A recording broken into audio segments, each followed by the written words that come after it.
नमस्कार, मैं दुर्गा प्रसाद। मैं बिल्कुल ठीक ठाक हूँ और उम्मीद करता हूँ आप भी ठीक ठाक होंगे। आज की जो कहानी है ये बहुत ही दर्दनाक कहानी है, रोंगटे खड़े कर देने वाली कहानी है। राजस्थान के जोधपुर शहर की, अभी पिछले महीने की यानी अक्टूबर के लास्ट वीक की एक पूरी कहानी है। जोधपुर का एक थाना पड़ता है जिसका नाम है सरदारपुरा। सरदारपुरा एक बाजार भी है, बड़ा बाजार है जिसमें तरह तरह की दुकानें हैं। अलग अलग प्रोफेशन से संबंधित लोग अपना जो प्रोडक्ट होता है वो अपना बेचते हैं। तो इसी सरदारपुरा बाजार में जो दुकानें हैं उन्हीं दुकानों में से आज की कहानी में सिर्फ दो दुकानों का जिक्र है। एक ड्राई क्लीनर की दुकान है और एक ब्यूटी पार्लर। जो ड्राई क्लीनर की दुकान है वो एक गुलामुद्दीन फारूकी नाम का आदमी चलाता है। करीब 25 से 30 साल पुरानी दुकान है। गुलामुद्दीन वहीं जोधपुर का एक अभी नया डेवलपमेंट हो रहा है मोहल्ला जिसका नाम है गंगाड़ा मोहल्ला। गंगाड़ा मोहल्ला में जो है उसका घर है और वहीं पर अपनी पत्नी आबिदा के साथ में रहता है। यानी ये जो मोहल्ला है गंगाड़ा मोहल्ला, यहां इक्का दुक्का ही अभी मकान बने हुए हैं, कुछ ही मकान बने हुए हैं। एक नई बस्ती बस रही है तो यहीं पर इसने भी कुछ अपना प्लॉट वगैरह खरीद के इसने भी घर बनवाया। पहले कहीं और रहता होगा, अब पत्नी के साथ में वहीं पर रहता था और यहीं अपना सरदारपुरा बाजार में जो है ड्राई क्लीनर की दुकान चलाता था। 25-30 साल पुरानी दुकान, तब से इसे चलाता था। और इसी की जो दुकान थी ड्राई क्लीनर की, उसी के जस्ट सामने एक ब्यूटी पार्लर की दुकान है। यह दुकान भी करीब 20 से 25 से 30 साल पुरानी है। यानी दोनों दुकानें सेम उम्र की हैं, लगभग 25 से 30 साल पुरानी। तो ये जो ब्यूटी पार्लर की दुकान है इसकी मालकिन होती हैं अनीता चौधरी, उम्र करीब 50 साल, खूबसूरत महिला। अब इन दोनों की दुकान, जो गुलामुद्दीन और अनीता की जो दुकान है, इनका ब्यूटी पार्लर, उनका ड्राई क्लीनर का, ये आमने सामने ही है। बिल्कुल सरदारपुरा बाजार में आमने सामने, एक रोड के इस तरफ और दूसरी उसी के सामने रोड की दूसरी तरफ, इसी प्रकार से। अब चूंकि आमने सामने ही दुकान है और 25-30 साल दोनों को जो है ये काम करते हो गया, अपनी दुकान चलाते हो गया, तो इन दिनों में दोनों के बीच में जान पहचान हो जाती है, गहरा संबंध हो जाता है। दोनों का एक दूसरे की दुकान में आना जाना हो जाता है। धीरे धीरे समय के साथ दोनों के परिवार भी एक दूसरे को जान जाते हैं और दोनों के परिवारों का भी एक दूसरे के घर पे आना जाना हो जाता है समय समय पर। अब जो अनीता चौधरी होती है, ये जो गुलामुद्दीन होता है, उसे अपना मुंह भोला भाई बना लेती है और गुलामुद्दीन जो होता है वो अनीता चौधरी को अपना मुंह भोला भाई बहन बना लेता है। दोनों का रिलेशन इसी प्रकार से मुंह बोले भाई बहन के रूप में चलता रहता है। दोनों एक दूसरे का सहयोग करते हैं, समय समय पे मेलजोल भी होती रहती है, फोन पे भी बातचीत होती रहती है, एक दूसरे के दुकान पे आना जाना भी होता रहता है। जो अनीता चौधरी होती है ये वही सरदारपुरा इलाके के एक दूसरे मोहल्ले में अपने पति मनमोहन चौधरी और एक बेटा राहुल चौधरी, इनके साथ में अपना रहती है। और गुलामुद्दीन का तो बताया ही, गंगाड़ा क्षेत्र के एक मोहल्ले में जो है अभी घर बना के अपनी पत्नी आबिदा के साथ में रहता है। अब इन लोगों का इसी प्रकार से रिलेशन काफी दिनों से चलता आ रहा है, 25 से 30 साल से लगातार चलता आ रहा है। सब एक दूसरे के सहयोगी की भूमिका में होते हैं। जरूरत पड़ने पे वो उनका सहयोग करते हैं, जरूरत पड़ने पे वो उनका सहयोग करते हैं। दोनों के बीच काफी भरोसेमंद एवं मधुर संबंध होते हैं। सब कुछ ठीक ठाक चल रहा था। गुलामुद्दीन भी ठीक ठाक आदमी था।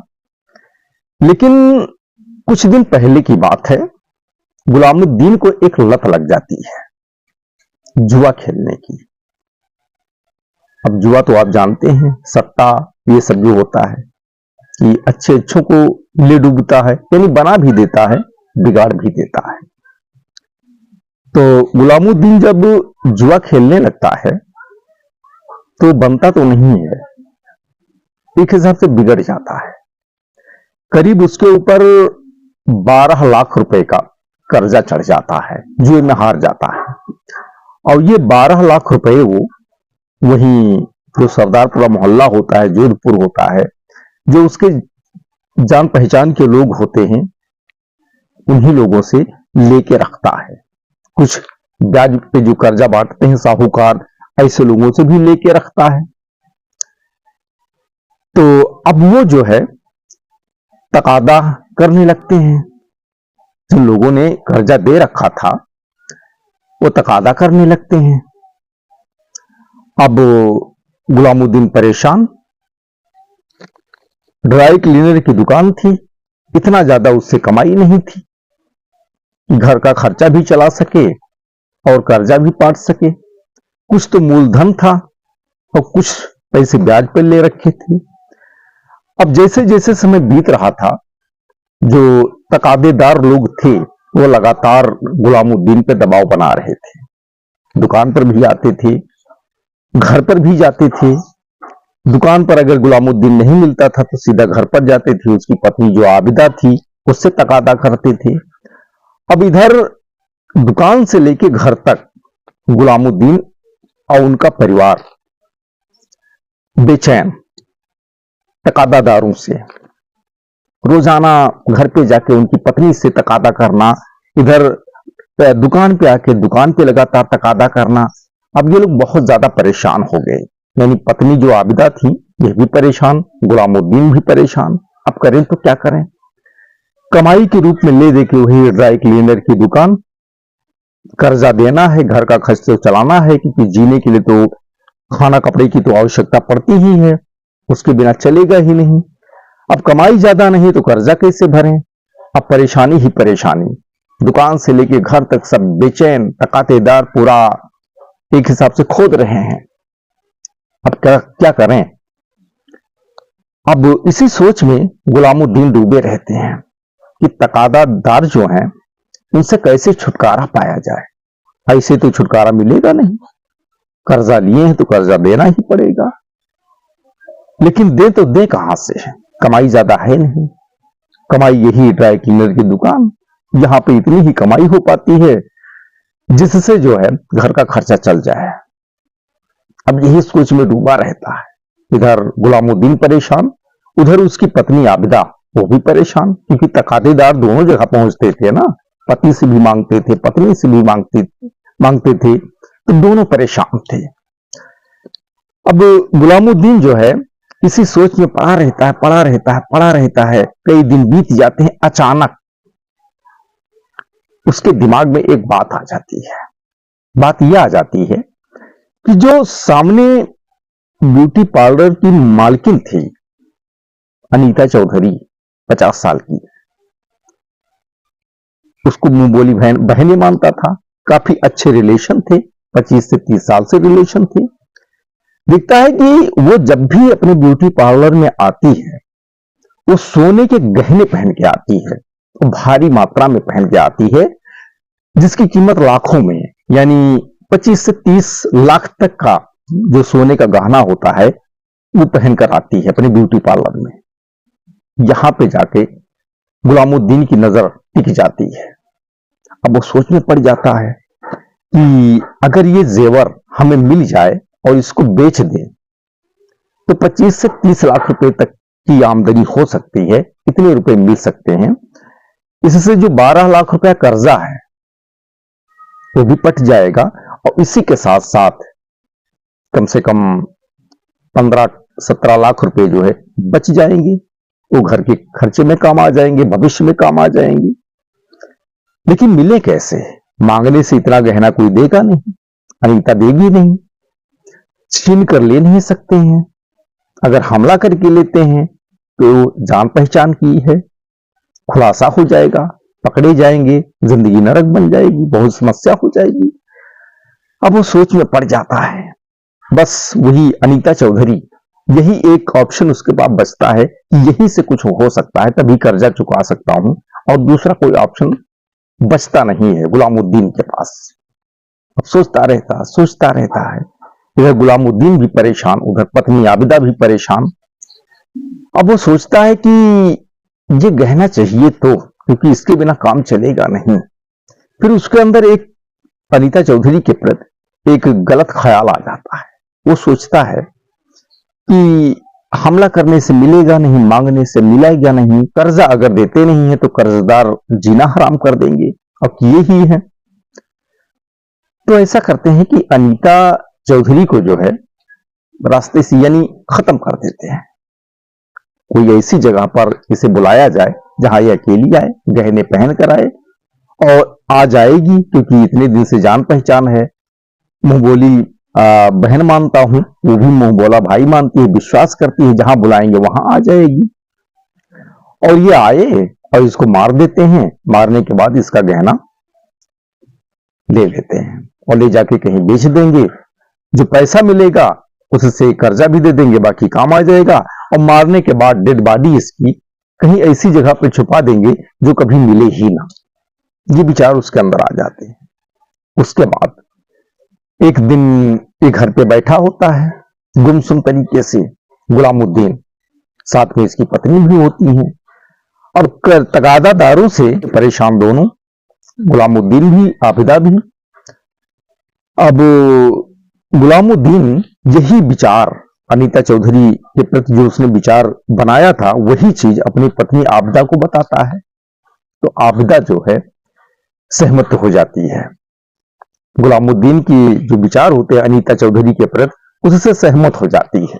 और फिर उसी दिन से आबिदा और गुलामुद्दीन ये दोनों जो है प्लान बनाना शुरू कर देते हैं कि कैसे इस घटना को अंजाम दिया जाए, कहां पे अनीता चौधरी को बुलाया जाए और कैसे उसको मारा जाए, और मारने के बाद डेड बॉडी कहां छुपाया जाए जो किसी को मिले ना।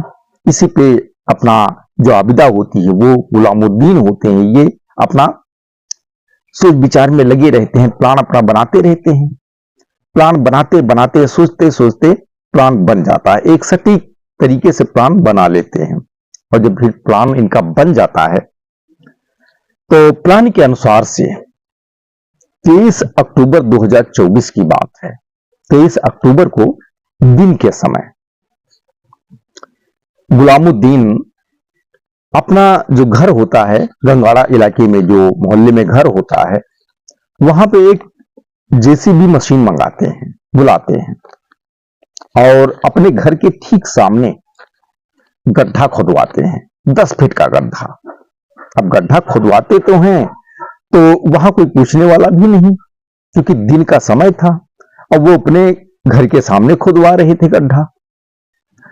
अब जो मोहल्ला था गंगाड़ा, ये नई बस्ती थी, इक्का दुक्का ही घर थे, वो भी दूरी दूरी पर थे। एक दो घर गुलामुद्दीन के बगल में थे, लेकिन वो चूंकि दिन का समय था तो किसी ने संदेह नहीं जताया या पूछने का प्रयास किसी ने नहीं किया, क्योंकि यही काम अगर रात में वो करते तो लोगों को संदेह होता, लोग सोचते कि इतनी रात को जेसीबी मंगा के इतना गड्ढा क्यों खुदवा रहे हैं। लेकिन दिन का समय था तो डंके की चोट पे गड्ढा खुदवा रहे थे अपने घर के सामने, किसी ने नहीं पूछा। लोगों को लगा कि होगा कोई काम होगा इसलिए खुदवा रहे हैं। अब करीब 10 फीट का जब गड्ढा खुद जाता है, उसके बाद गुलामुद्दीन जेसीबी वाले को पैसा देते हैं, जेसीबी वाला वहां से चला जाता है। अब जब वो वहां से चला जाता है, उसके बाद फिर अनीता को बुलाना कैसे, इस पे प्लान शुरू हो जाती है। और फिर 23 तारीख को गड्ढा खुदवाए थे, 23 तारीख बीत जाता है, 24-25 तारीख बीत जाता है, और उसके बाद में 26 तारीख की बात है। गुलामुद्दीन अनीता को फोन करते हैं और कोई अर्जेंट काम बताकर अपने घर वही गंगाड़ा बुलाते हैं। अब अनीता कहती है कि ठीक है आ रही है। वो उसके बाद अनीता ब्यूटी पार्लर में अपने होती है, तो उसके ब्यूटी पार्लर में और भी उसके स्टाफ होते हैं, कई सारी लड़कियां महिलाएं होती हैं जो ब्यूटिशियन का काम करती हैं। अब ये मालकिन थी अनीता चौधरी, ये उन्हीं ब्यूटिशियन से जो सहयोगी थी, उनके यहाँ काम करती थी स्टाफ, उनसे ये बता के वहां से निकलती है ब्यूटी पार्लर से कि मैं भी थोड़ी देर में वापस आ रही हूं। उसके बाद निकल जाती हैं। ब्यूटी पार्लर से बाहर निकलकर थोड़ा आगे जाती हैं और फिर दूसरे पटरी पे जाके एक ऑटो रिक्शा खड़ा होता है, उस ऑटो रिक्शा पे बैठ लेती हैं और बैठकर निकल लेती हैं वहां से और सीधा यहीं गंगाड़ा इलाके में पहुंचती हैं। अपना जो गुलामुद्दीन होते हैं उन्हीं के घर के सामने ऑटो रुकती है, ऑटो से उतरती हैं, ऑटो वाले को पैसा देती हैं, ऑटो वाला वहां से लौट जाता है।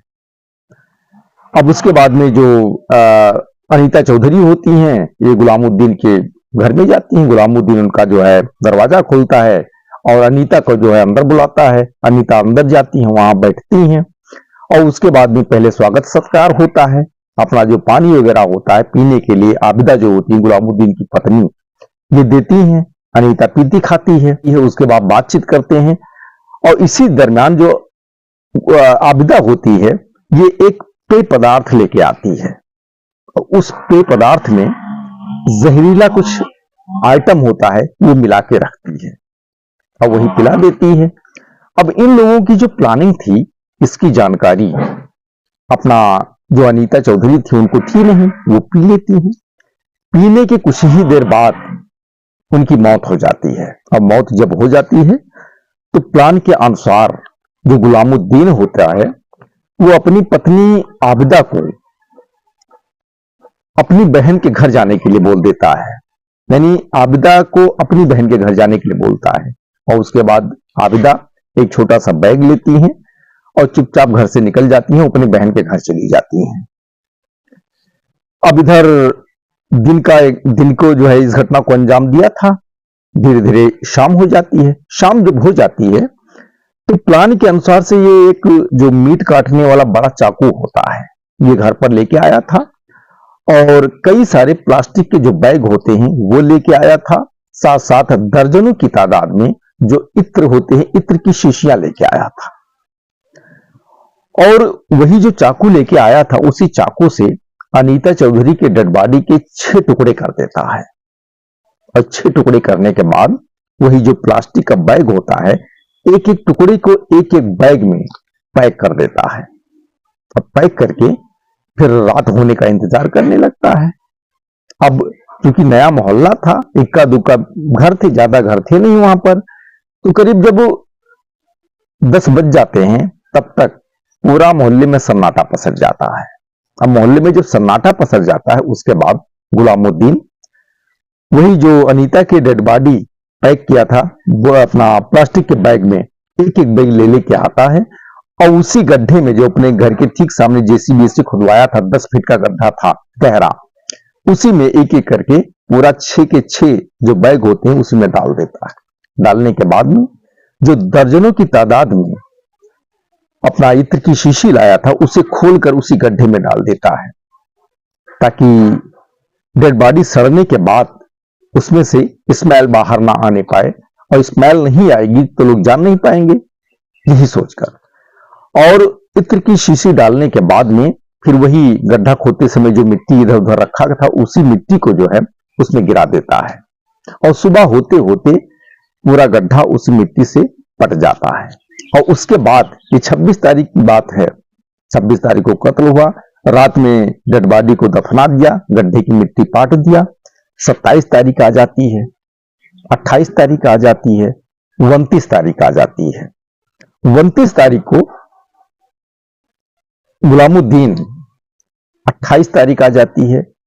2-3 दिन तक जो गुलामुद्दीन होता है अपने घर पे ही रहता है और फिर 29 तारीख को उसके पास एक स्कूटी होती है एक्टिवा, उसी एक्टिवा स्कूटी को लेके घर से बाहर निकलता है और सरदारपुरा बाजार में जाता है और वहां पे एक दुकान से बैग खरीदता है और फिर वहां से सीधा जो रेलवे जंक्शन होता है वहां जाता है वही एक्टिवा लेके और रेलवे जंक्शन का जो पार्किंग होता है पार्किंग में उसे पार्क कर देता है एक्टिवा को और अपना जो फोन होता है फोन सक्रिय स्थिति में यानी चालू स्थिति में उसे एक्टिवा की डिग्गी में रखकर और वहां से फरार हो जाता है 29 तारीख को।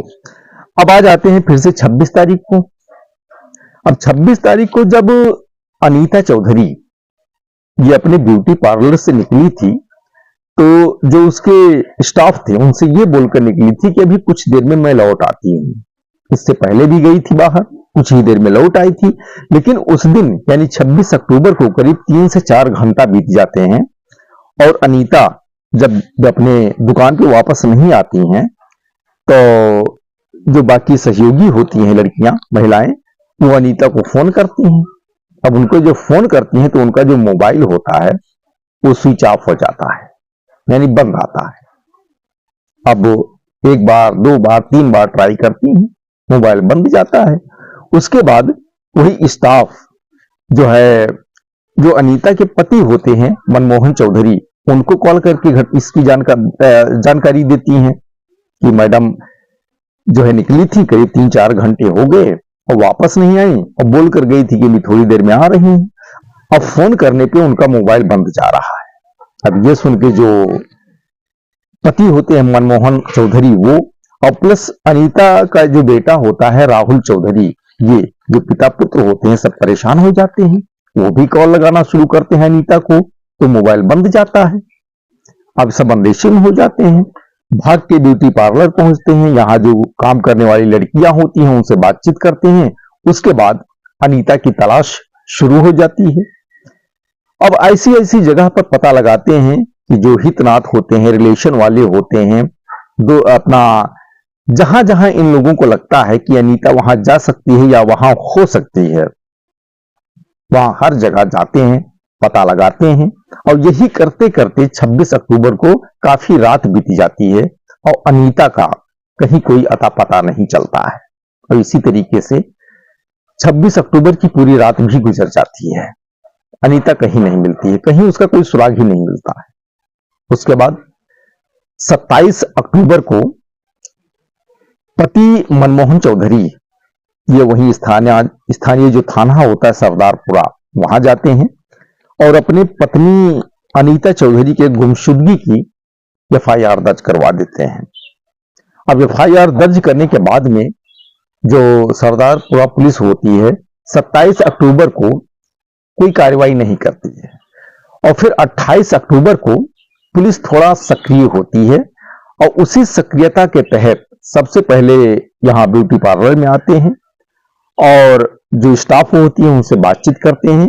और बातचीत करने के बाद में वहां ब्यूटी पार्लर के आसपास जितने सीसीटीवी कैमरे होते हैं या उस सड़क पर, उस रोड पे जो सीसीटीवी कैमरे होते हैं उसको पूरा खंगालते हैं। तो एक सीसीटीवी कैमरे में एक फुटेज आता है। फुटेज ये आता है कि जो इनका ब्यूटी पार्लर होता है वहां से जो ये निकलती हैं, तो ब्यूटी पार्लर से थोड़ा आगे जाने के बाद सड़क पे दूसरी तरफ एक ऑटो रिक्शा खड़ा होता है, उसमें बैठती हैं और निकल लेती हैं। अब पुलिस क्या करे, वहां से आगे का कोई फुटेज ही नहीं मिलता है।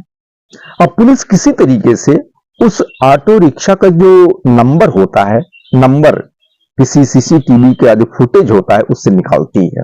वो नंबर पुलिस को मिल जाता है और उसी नंबर के आधार पर पुलिस उस ऑटो रिक्शा तक पहुंचती है, उसका जो ड्राइवर होता है, मालिक होता है, उस तक पहुंचती है और पुलिस उससे पूछताछ करती है कि 26 अक्टूबर को दोपहर के समय जिस मैडम को तुम रिक्शा में बैठाए थे उनको कहां छोड़े थे। तो ऑटो ड्राइवर यही गंगाड़ा बताता है। अब पुलिस ऑटो ड्राइवर को सीधा अपने साथ गंगाड़ा मोहल्ले लेके जाती है और पूछती है कहां पर उतारे थे। तो सीधा वही जो गुलामुद्दीन का घर होता है वही बताता है ऑटो रिक्शा वाला कि यहीं पर उतार के और मैं यहां से वापस चला गया था। उसके बाद वो कहां गई मुझे जानकारी नहीं। अब पुलिस जो होती है ये अनीता का जो मोबाइल होता है उसका लोकेशन निकालती है, तो लोकेशन भी वहीं जाकर एंड हो जाता है। लेकिन अब वो वहां एंड तो होता है, लेकिन अनीता वहां किस लिए गई ये जानकारी पुलिस को नहीं, क्योंकि जो गुलामुद्दीन था इसकी जानकारी पुलिस को नहीं थी कि अनीता का रिलेशन वाला था या मुंह बोला भाई था। तो जो पति मनमोहन चौधरी होते हैं पुलिस उनको बुलाती है और पूछती है कि ये गंगाड़ा इलाके में तुम्हारा कोई रिलेटिव रहता है, कोई जान पहचान वाला रहता है।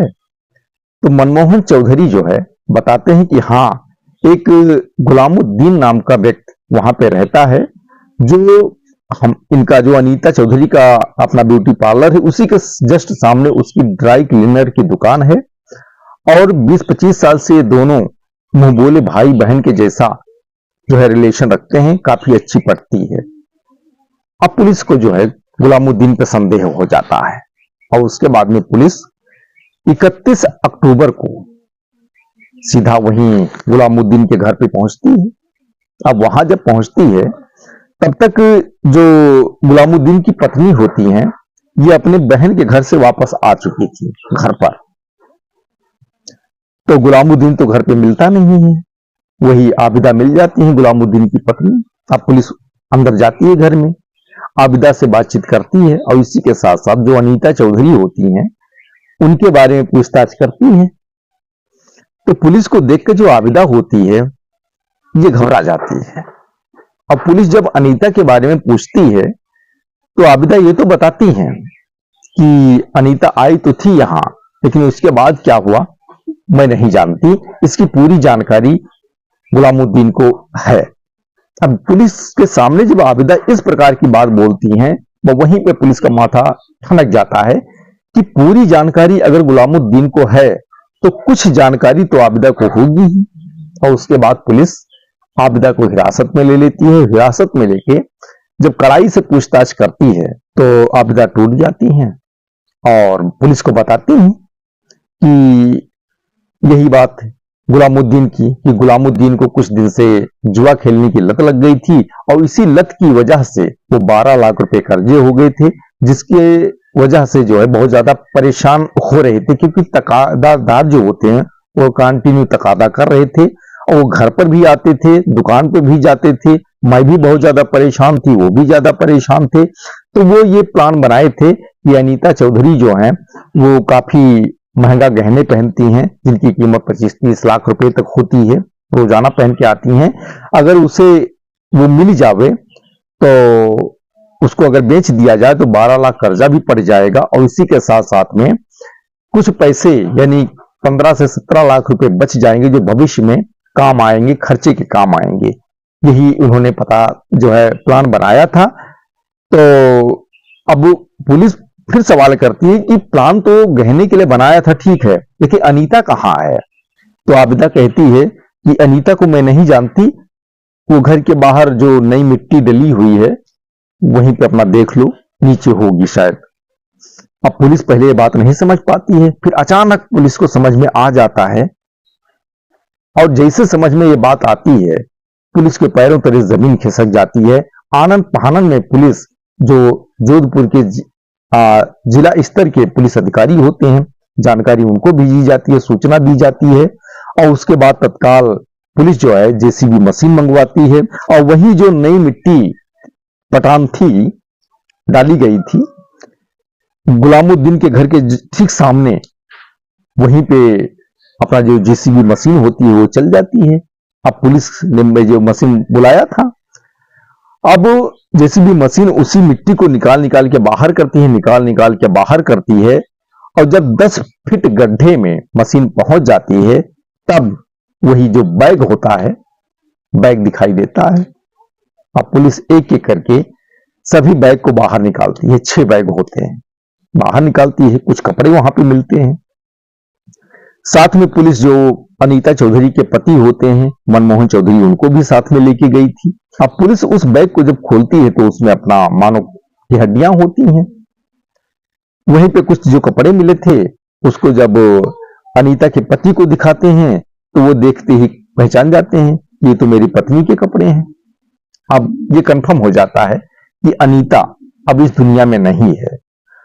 उसके बाद में पुलिस वहां स्थानीय स्तर पर जो कागजी कार्रवाई होती है उसे पूरा करने के बाद अनीता चौधरी के डेड बॉडी को पोस्टमार्टम के लिए भेज देती है। अब जब डेड बॉडी पोस्टमार्टम के लिए चली जाती है, अपना हॉस्पिटल भेज देते हैं, जब पोस्टमार्टम के लिए हॉस्पिटल भेज देते हैं उसके बाद पुलिस सक्रिय होती है और इसकी जानकारी जैसे लोगों को होती है, वहां सरदारपुर जो बाजार होती है वहां होती है, तो पूरा सनसनी फैल जाती है। इस प्रकार की घटना को सुनने के बाद जो है जैसे सूचना मिलती है लोगों को, पूरा सनसनी फैल जाती है। जो मनमोहन चौधरी के समाज के लोग होते हैं वो भी मनमोहन चौधरी के जो है पक्ष में आके खड़े हो जाते हैं। जो सरदारपुरा बाजार के लोग होते हैं वो भी मनमोहन जो चौधरी हैं उनके पक्ष में आके खड़े हो जाते हैं। पूरा कोहराम मच जाता है। पुलिस महकमे में पूरा हड़कंप जैसी स्थिति हो जाती है, क्योंकि लगातार जो है अब पुलिस पे समाज का और जो व्यापारी गण हैं उनका, और इसी के साथ साथ व्यापारी गण हैं उनका, सबका दबाव लगातार पुलिस पे जो है बढ़ जाता है। अब पुलिस आबिदा को जो है जब डेड बॉडी को पोस्टमार्टम के लिए भेज देती है पुलिस, तो आबिदा को भी अपने साथ में थाने लेके पहुंचती है और वहां से सीधा आबिदा को कोर्ट में पेश करती है। कोर्ट से जो है आबिदा को 5 दिन के पुलिस रिमांड पर ले लेती है और जो है बारीकी से पूछताछ करती है। और जो आबिदा वहां पे खुलासा करती है उस अनुसार पुलिस को जो है ये कंफर्म हो जाता है कि इस पूरे मामले में मुख्य आरोपी जो है वो गुलामुद्दीन है, लेकिन सह आरोपी पत्नी आबिदा ही है। उसके बाद शनिवार को पुलिस विधिवत तरीके से आबिदा को गिरफ्तार कर लेती है और उसके बाद में गुलामुद्दीन जो होता है वो अभी तक नहीं पकड़ा गया है और उसको पकड़ने के लिए पुलिस की कई टीम लगातार जो है अलग अलग राज्यों में पहुंच चुकी हैं। जैसे गुजरात हो गया, महाराष्ट्र हो गया, मध्य प्रदेश हो गया, उत्तर प्रदेश, हरियाणा हो गया, या जोधपुर सहित जो राजस्थान के अन्य शहर हैं उन शहरों में जो है भेज दी गई है। लगातार उनकी जो है रैंकिंग चल रही है। अब इसी बीच जो है एक ऑडियो जो है वायरल होता है। उस ऑडियो में जो है जो अनीता चौधरी के पति होते हैं मनमोहन चौधरी, वो एक सुमन नाम की महिला के साथ उनकी बातचीत हो रही है और उस बातचीत से यह पता चलता है कि अनीता चौधरी के साथ जो घटना घटी है इसमें एक तैयब अंसारी और एक डॉक्टर नाम के व्यक्ति का नाम सामने आ रहा है। अच्छा, इसी के साथ साथ ये बता दूं कि जो अनीता चौधरी थी ये ब्यूटी पार्लर का काम तो करती थी, ब्यूटिशियन तो थी, इसी के साथ साथ ये प्रॉपर्टी डीलिंग का भी काम करती थी। और जो ऑडियो में एक नाम आ रहा है तैयब अंसारी और एक डॉक्टर का, वो भी प्रॉपर्टी डीलिंग का काम करते थे और सब एक दूसरे को जानते थे। अब पुलिस को यह भी संदेह है कहीं प्रॉपर्टी डीलिंग से संबंधित जो लेन देन है उसमें कुछ गड़बड़ी हुई हो, जिसके कारण से अनीता चौधरी को जो है मौत के घाट उतारा गया है। और दूसरी तरफ जो आबिदा बताई थी वो अपना गहना लूटने वाला, तो पुलिस जब चेक करती है वो सीसीटीवी कैमरा जहां पे वो ऑटो रिक्शा में बैठ रही थी, जब ब्यूटी पार्लर से निकलने के बाद गंगाड़ा जा रही थी तो ऑटो रिक्शा में बैठी थी, वहां जब जूम करके कैमरा पुलिस देखती है तो देखती है कि उस दिन जो अनीता चौधरी होती हैं वो ज्यादा गहना पहने ही नहीं थी, बल्कि हाथ के एक उंगली में एक अंगूठी छोटी सी पहने थी और उसी के साथ साथ एक छोटा सा सोने का जो है अपना जो एक चैन जैसा होता है चैन पहने हुए थी। तो इससे पुलिस को लगता है कि यहाँ पे तो ज्यादा गहना पहने ही नहीं है, तो फिर लूट से संबंधित जो मामला है वो भी, उस पर भी पुलिस को संदेह है। और इसी के साथ साथ में जो ये अपना प्रॉपर्टी डीलिंग से मामला सामने आ रहा है, पुलिस को इस पे भी संदेह है कि इन दोनों में से कोई एक हो सकता है, लेकिन ये कंफर्म नहीं है कि किस कारण से अनीता चौधरी की हत्या हुई है। क्या गहना लूटने की वजह से हुई है या प्रॉपर्टी डीलिंग से संबंधित कोई लेन देन से संबंधित मामला है, उसकी वजह से जो है हत्या हुई है। लेकिन जो मुख्य आरोपी है गुलामुद्दीन, ये अभी तक पुलिस के पकड़ में नहीं आया है। अब इधर जो मनमोहन चौधरी हैं और उनका बेटा राहुल चौधरी, ये और प्लस उनके समाज के लोग, ये सब वहीं पर एक जाट छात्रावास है वहीं पर जो है धरने पे बैठे हैं और इन लोगों की डिमांड ये है कि इस पूरे मामले की जांच सीबीआई से करवाया जाए।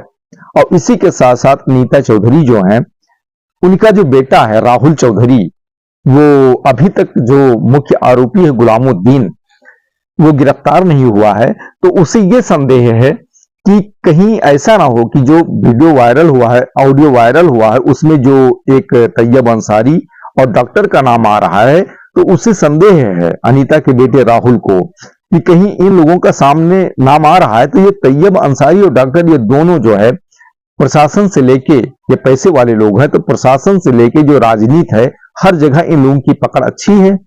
तो कहीं ऐसा ना हो जब इन लोगों का नाम सामने आने लगे या पकड़ा जाने का डर सताने लगे, तो जो गुलामुद्दीन मुख्य आरोपी है उसके साथ ही किसी घटना को अंजाम ये लोग ना दे दें। अगर उसके घटना को अंजाम दे देते हैं फिर तो सारा प्रमाण ही गायब हो जाएगा, पूरा मामला फिर पुलिस को बताएगा कौन। ये जानकर पुलिस भी एक नई परेशानी पुलिस के सामने आ जाती है कि अभी तो परेशानी इतना ज्यादा है, अगर कहीं गुलामुद्दीन का भी अगर कत्ल हो जाता है या कोई अनहोनी हो जाती है तो पुलिस के लिए समस्याएं और ज्यादा बढ़ जाएंगी। इसी बात को लेकर पुलिस अपना लगातार जो है जूझ रही है, कार्य चल रहा है। अपना गुलामुद्दीन को पकड़ने के लिए अलग अलग राज्यों में, अलग अलग शहरों में जो है जोधपुर पुलिस की टीम भेजी गई है और पुलिस लगातार इस पूरे मामले को लेकर जो है संजीदा है और कंटिन्यू कार्य कर रही है और बाकी भी बारीकी से जांच पड़ताल कर रही है। लेकिन अभी तक जो गुलामुद्दीन है वो मुख्य आरोपी को पकड़ा नहीं गया है। और जो अनीता चौधरी हैं, इनकी हत्या किस वजह से हुई है, क्या प्रॉपर्टी डीलिंग से संबंधित कोई लेन देन का मामला या कोई अन्य विवाद है उसकी वजह से हुई है, या गहने लूट से संबंधित मामले को लेके ही उनका जो है कत्ल हुआ है, ये अभी कंफर्म नहीं है। पुलिस लगातार इसकी जांच पड़ताल कर रही है। आगे इस पूरे मामले का अगर कोई अपडेट नया हमारे पास आता है या खुलासा होता है तो फिर अगली कहानी में जो है इसका पूरा डिटेल हम आपको बताएंगे। फिलहाल जो जानकारी हमारे पास अभी तक है उसी को जो है अपनी कहानी के माध्यम से आप सभी के साथ हमने शेयर किया है। तो फिलहाल आज की कहानी इतना ही है, फिर मिलेंगे अगले दिन एक नई कहानी के साथ। तब तक के लिए धन्यवाद। जय हिंद, जय भारत।